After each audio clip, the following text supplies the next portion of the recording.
খালি খাওয়া হ্যাঁ, খেতেই নেমন্তন্ন করে সবাই। তো আজকে আবারও ওই মৌসুমি বাড়িতে চলে এসেছে।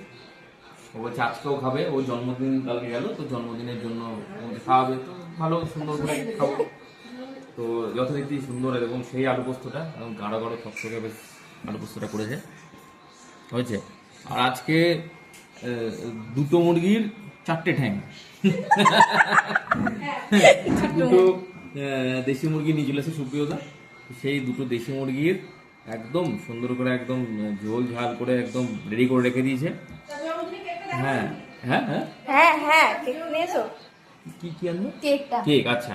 আছে একদম কাঁচা পেঁয়াজ, স্যালাড। হ্যাঁ, শসা খাবো না এখন বললাম। বেশ, এটা দেখা এটা। ও আচ্ছা আচ্ছা, এই দেখো হ্যাঁ, টাংড়ি টেংরি। আর এই যে হ্যাঁ, দুর্গাপুর আর থেকে এই আছে নিয়ে চলে দুর্গাপুর থেকে এসেছে আমাদের একদম কেকও নিয়ে আইসক্রিম চলে কেক। এসেছে। এটা আবার খাওয়া দাওয়ার পরে খেতে হবে বলছে। চলো আমরা খাবো। খাই। চলো আমরা